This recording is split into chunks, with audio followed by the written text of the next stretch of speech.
Bingo. Okay. So here's our hit list for tonight. And what I'm going to start with is a question. How many in this room grew up writing thank you notes to grandma and grandma for presents and stuff? 2. Okay. There is something that I noticed in industry, and this is a technique that will help you get noticed. Okay. It won't help you get the job and it won't help you keep the job, but it will help you get noticed in a positive light. What I'm going to do is hand out a piece of blank thank you paper. And what I want you to do is use a pen and write a thank you note to your boss for taking you out to lunch. This is completely contrived. So it's just an example of something that does not happen much. When I was on sabbatical, I went around the country and I talked to various security programs all over the country. And it was a lot of fun. But I wrote them all handwritten thank you notes. And you would not believe the comments I got back from these guys. Wow, a handwritten thank you note. I haven't seen one of those in decades. And, email is what everybody does, or a text or whatever.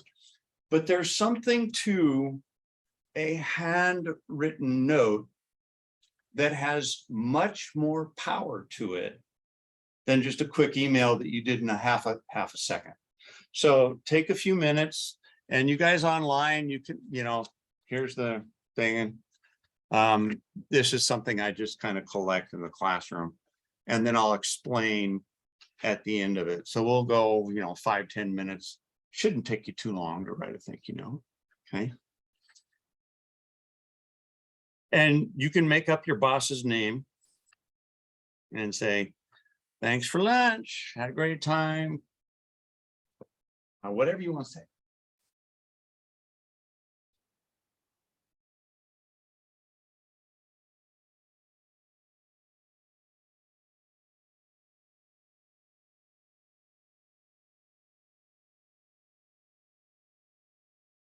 Okay. Abraham.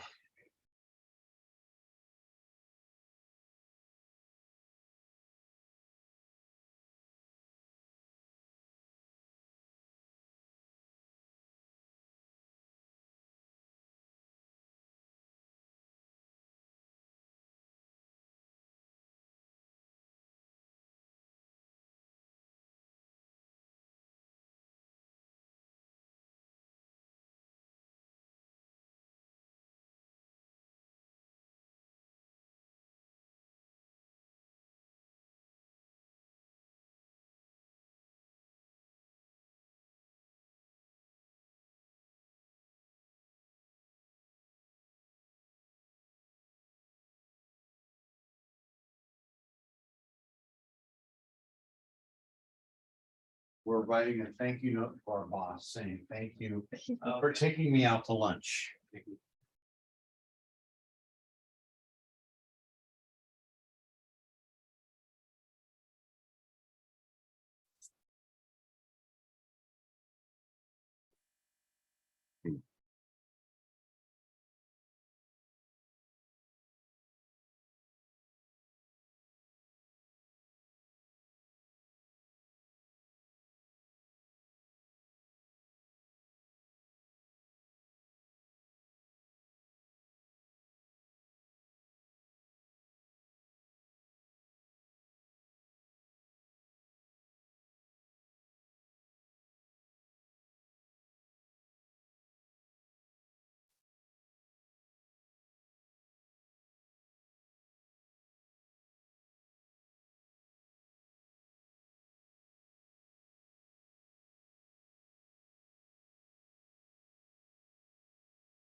All done?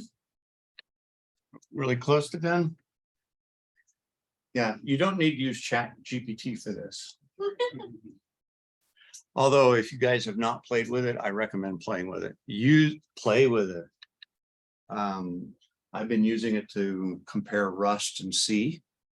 How do you convert C pointers, traditional old school C pointers into Rust? Oh, wow, this is pretty good. And I said, okay, given 2 prompts, write the following Python program. This is pretty simple. Oh, that's pretty nice. But you still have to know how to debug the code. You still have to know what it does. I think it's just going to mean we need to learn our debugger a lot better.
All right, we're all done, right? You write a thank you note. Now, how many took the thank you note, fold it in half,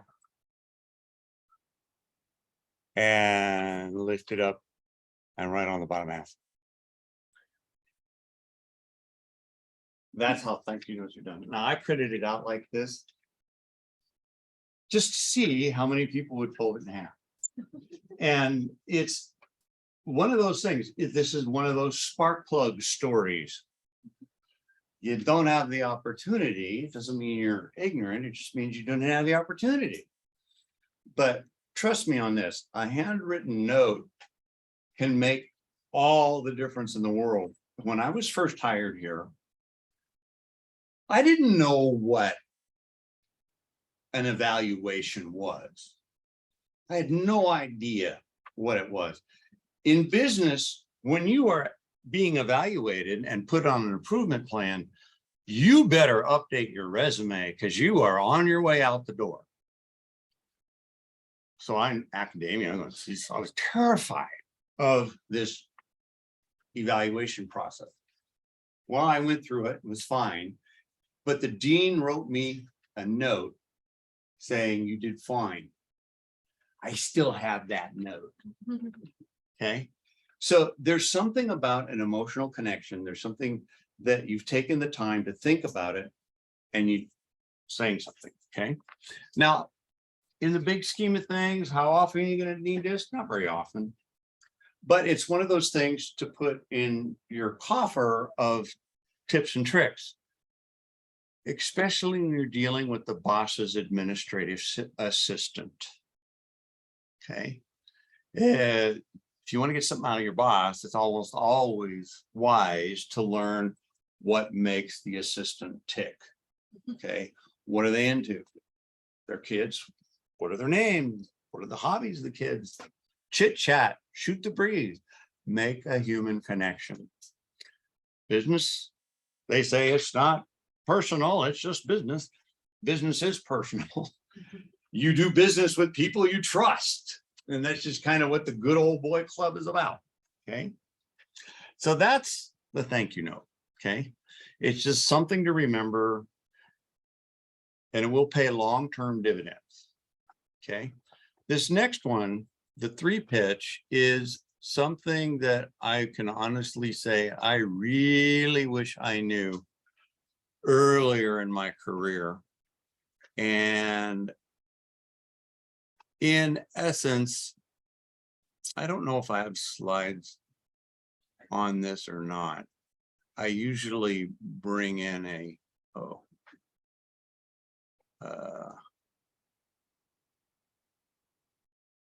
PowerPoint, and I actually kind of give a demo of how this works.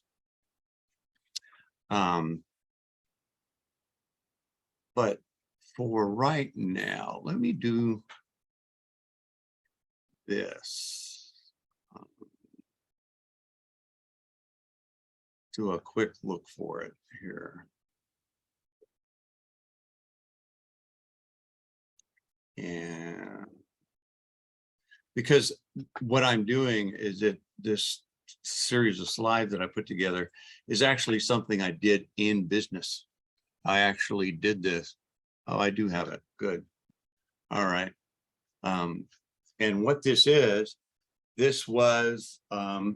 true story. The facts are occluded to protect the guilty. Okay. So it's a true story, but it's not necessarily 100% accurate. Okay. So I was asked to do this project, and this is what the story was. Okay. We wanted to this is what the pitch was: web-based departmental database. So people in that department could have a share to look at the data that they needed to look at. Think early data science, think SharePoint, think a file share, but a file share isn't going to work because it needed to be database driven. Okay. So here's what the business story was. Gas Boy. It's how Foster Farms maintained all the gas that would come in and go into the trucks. Well, they started doing audits and found out a lot of people were using gas when they shouldn't be for their personal cars. So what does that do? Well, it inflates the usage of gas on the trucks, saying the trucks are grossly inefficient. Well, they didn't really have a way to track it because everything on the Gas Boy was basically, you look at it and it gets dumped. You look at it for the next day, it gets dumped. There's no logging. Okay. So what we had to do is we had to come up with some sort of solution. So Foster Farms is the big Oracle shop. They run DB2 on the mainframe. But this was a small little app with maybe less than 1,000 records a month, not a lot. Do you really need a mainframe database to do this? Do you really need an Oracle monster database to do this? Not really. Okay. So internal access on a database, make it easy. Okay. All right. So we had to agree on assumptions. So what were the business constraints? Anytime you do a project, what are the edges? Okay. What are you working on and what's done? That's huge. So this was the problem. They didn't really know what they wanted. The people that were running this didn't know. How many users? Well, we knew it was going to be less than 50. So no big deal. What kind of data? We could use Access updated by people with Excel. And if you took Excel out of Foster Farms, company would stop. You do the same thing over in any big company. Excel is the front end data everywhere. Okay. More on that if you're interested. Nobody at the company currently knows how the old school Access database actually was created or how it worked. But it was used daily. It was fairly complex. The people that designed and built it were gone. Nobody knew. And this was in the days when Access did not have that self-documenter, you know, the ability to document how things were done. It was pretty old. And the boss asked the big question, what happens if we just turn that Access little database off? All the logistics comes to a grinding halt. I go, oops. Needs to be re-engineered, redesigned with a budget of 0. Okay. Budget of 0. So we have this quote mission critical database that is obsolete, and I saw a lot of this. It works, just keep it running. And then it gets to the point where it's so old, nobody knows how to convert it. And then you have to do this huge lift and shift to take something that is 25 years old and bring it into something that's even remotely modern. Okay. So we wanted to make it as easy as possible for the users. So we actually pitched some open source, MySQL, MariaDB, Oracle. That's a legitimate option, but the cost was going to be something ridiculous per year because that's when they were charging per core, per CPU. And it was going to be on its own box. So you're going to have to pay another $20,000 a year to run this little database that take less than 1,000 records a month. Those are options. And SQLite. So what I did is that when I did the pitch, I explained the pros and cons. Now, this is the guts of the 3 pitch right here. You present 3 options. Any option you can, those 3, you can live with any of them. Okay. You could do any of them. You do a pro and con with each and explain the way bosses understand it, cost. Okay. And overhead, how many bodies is it going to take? Oracle. And pros and cons. And then on SQLite. On your iPhone, it's the most widely deployed database on the planet. If you don't know about SQLite, you should learn it, because eventually you're going to be writing code or doing something that pushes data into and out of a database. You know how many database tables you have on your iPhone or your Android or in your browser that are SQLite tables? Gazillions. Okay. And it's plenty big enough. Okay. And then I explained when you use it. Okay. And then I did the pros and cons. I made my recommendation. And it was the shortest path implementation because it's drop dead simple. And then how much it would cost. Nothing. A few days work from one senior Linux guy, me, and done. Okay. Now, is that how it really played out? No. What they really did is they went with Oracle. Because the people in charge of Oracle wanted to expand Oracle. No. Business decisions don't always get made in the wisest of settings, okay? But once I started using 3-pitch, I use this as an example for the class. This isn't really how it worked. But once I started asking my bosses for stuff and I started using the 3-pitch, I always got what I wanted. You know how important that is? In the early days, it was like, hey, I need this widget. Oh, no. And then you have to take a few things off of it and it gets smaller. And by the time the boss finally gets around to saying yes, you were asking for a Chevy. And what you end up with is a Volkswagen with 2 tires missing. Because you gave him one option. And what's his option? No. When you do the 3-pitch, you bring them into the decision-making process. They feel they're a part of it. And then you get what you ask for. It's a very subtle, very simple, very powerful technique that I wish to God I knew in my 20s, not in my 40s. Okay. It really made that much difference. Okay.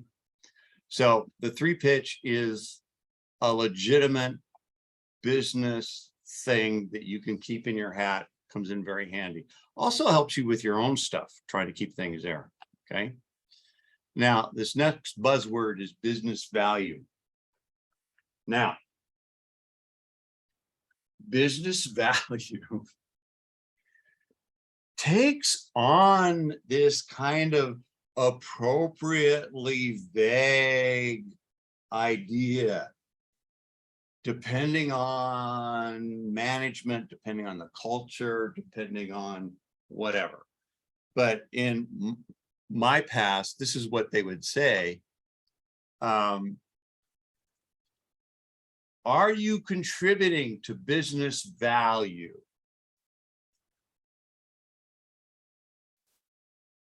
Goes by ESG. Say what? I think it goes by ESG now. It could be, it depends on the culture. Business value in tight economic times means how much are you contributing to the bottom line? Okay. In other industries, one of the jobs I had was create profitability by head count. He did that, and they ran out of people to create profitability. Yeah, but how do you do that? Legally, how do you do that? How do you even measure that? Again, it becomes an appropriately vague number. It's just getting rid of people is what that is. So when you hear the buzzword business value, try to find out what the true meaning is. Are you contributing to the top line? I'm increasing sales. Or are they asking, are you contributing to net profit? And this is the reason it is so hard to get upgrades for things like payroll. Where's your ROI on a payroll system? ROI means return on investment. I put in $30,000. How long is it going to take to get $30,000 back from a payroll system I need to run the company? Very difficult to measure. There's several different things, IRR, and there's a couple others. You have to frame it though. You could say it automatically denies sick days, automatically rejects vacation time. You can frame it where it's anti-worker and. Oh yeah, that's all. That's what all this is about. Is what does business value mean in the moment of time you get subjected to it? I saw the buzzword come around when there were layoffs coming. That's when I saw it. Okay. This is where timesheets come in. Your boss says, what have you been doing for us for the past 6 months? You took me to lunch 3 times. And you can't tell the story of what you've been doing. Oops, how are you going to get a raise? How are you going to justify getting a raise? Any professional, lawyers, CPAs, timesheets, they keep track of what they're doing. I got myself a huge monstrous raise by doing this, and I'll put it right here after timesheets.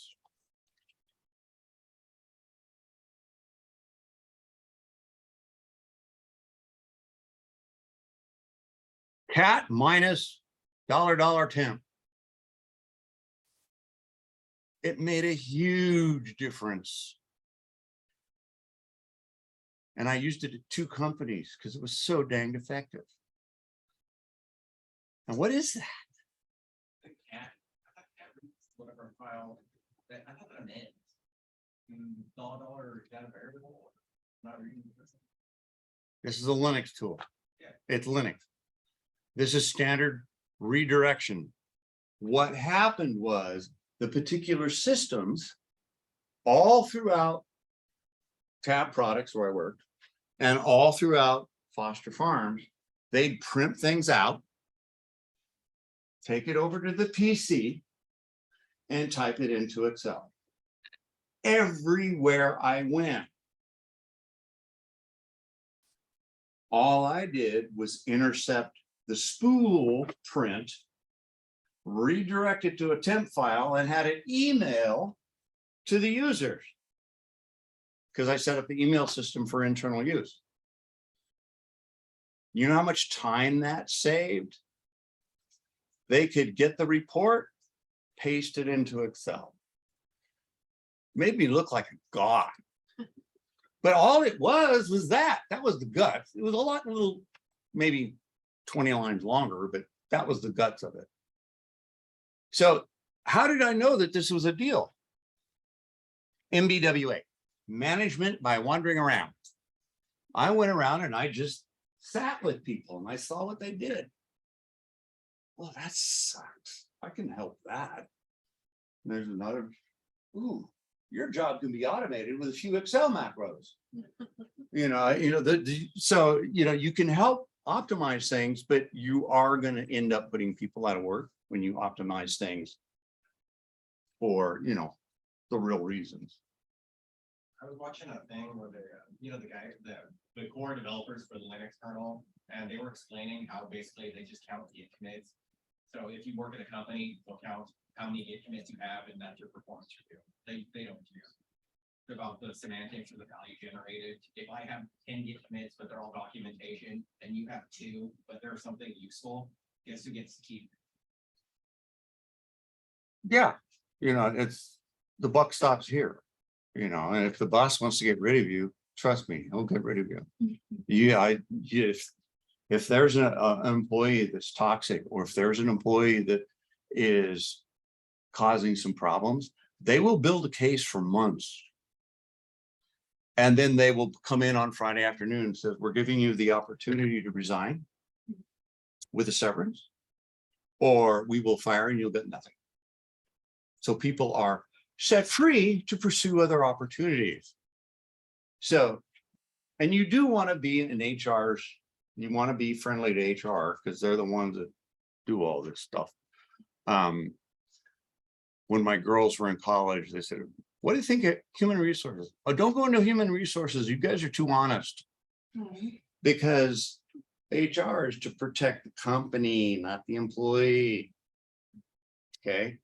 There's a big difference. Okay. All right. Now I'm getting down to the end here, and then we'll be working on our projects. And I'll help you guys with your VM stuff on your dev box. All right. The book review, the book is split into 3 parts. Really simple, fast read. And I want to bring out a couple things out of part 1.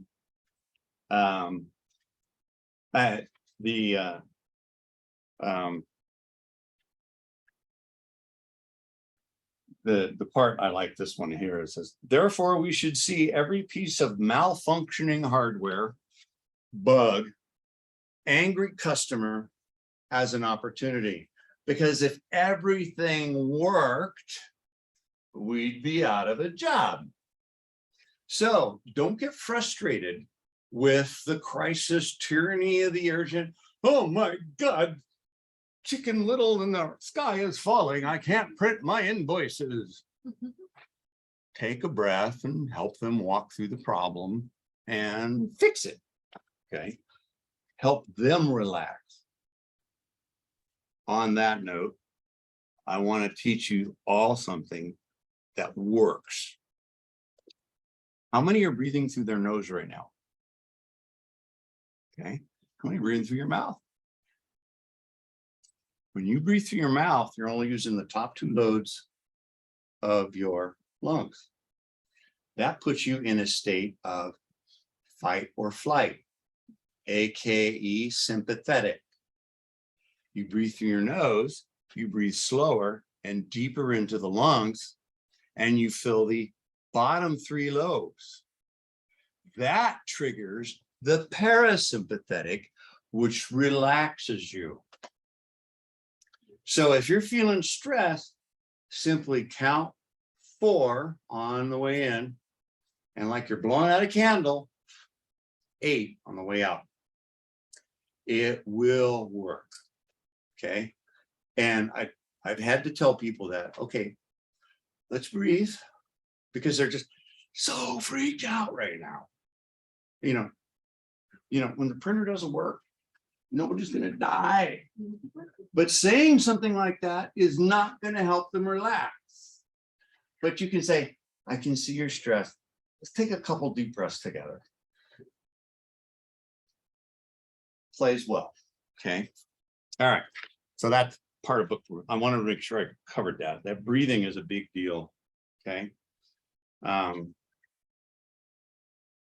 Then he says technical change, learning. And then the chapter 2, the college degree excuse.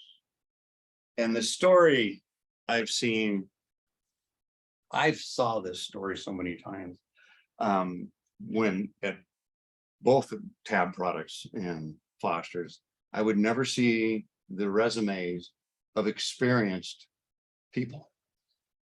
Only people who were experienced and had a degree. Okay. Right now, there's all this pitch saying all these high-paying jobs with no degree required. That's just where the market is right now. Guess what? It goes the other way. And it goes back again. And it goes back again. I saw this in the days of, we can't find COBOL programmers. We'll just hire them and we'll train them. No degree required. See it over and over again. It's a pattern. Apparently they use visual COBOL isn't on. You have to have visual COBOL. I don't know what there is a difference. I was doing the book review, the thing you're talking about, and I was just curious because that comes up. So there is a difference. In the 80s, when computing was taken off, they couldn't find enough people. And now it's the same thing. We're seeing this, hey, we need people to help to maintain the website. We can't find enough people. There's not enough people in security. Well, how do we get more people in the pool? Let's remove the degree requirement. So what does that mean later on for your career? You're going to still have to get the degree because you're going to hit the glass ceiling. Count on it. Okay, unless you run your own company. That's different. Okay. All right. The degree excuse is good. He's actually put this, he actually puts it down very clear. And I like this line here. There's another reason for discrimination against technical people without a formal education. The reason is simple: ignorance. Often management is so disconnected from the technical world that they can't judge the difficulty of one task feat versus another. This means they simply don't know how good someone is. All they have to go on is their educational experience. True statement. In 30 years, I had one boss that knew what the hell I was doing. One. The rest I had to educate. No, to use your mouse, you have to move it over here and click inside the. True statement. He was my boss. So you have to educate him without making him feel stupid. That's takes practice. Sometimes you want to go, what? Okay. And then he talks about what it's really like. Now, if you've read through the book, you can see that it's 90s era tech, but the people problems and the tech problems are still the same. The technology has changed. It's gotten prettier, but it's not any easier. In some ways, it's more complex because now you're running Node and you got all these packages loaded up. Which package isn't working? Well, you got to know your debugger really, really well. Okay. So that's the stuff I wanted to touch base tonight on. And I'll give you, and as we go through the semester, I will give you other tidbits of wisdom. I have some stuff about manners and business lunches. You know, you just kind of, it's kind of fun. And then I have dirty little secrets about that HR will never tell you. I've collected articles for years on HR versus what they say versus what they actually do. There is a true disconnect in most companies. I had to make it to class. I'm 30 minutes late. Oh, shit. Okay, Is that your teacher right there? I Yeah. And you're just not, you're just not paying. I do have it being That's funny. Or you listen to it. Well, I Yeah. don't think I'm muted. okay. All right, so. All right, I'll make sure I mark you here. Okay. So now. We're gonna break into our teams and work on stuff. If you have technical issues, hardware issues, questions, now's the time. So let's figure out how we're gonna do KVM on the back machine, okay? And Melissa, I've worked with you, so you're Yes. pretty straightforward on it. Yeah. I'm gonna give my notes to my team. Okay, and then you guys are doing the SFTP, right? And how are you? We're gonna use it here, if that's possible. You're gonna do it here? Okay, and you want a Linux box? Sure. Okay. We can do that. All right, so I'm gonna stop the share. And then stop the recording. Because now we break into our teams. Next week, we're Zoom.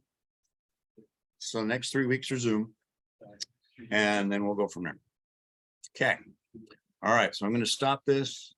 Let the recording do its thing, and then when the Zoom finishes its processing, we'll post it so you can actually watch the video. Okay. Let me look.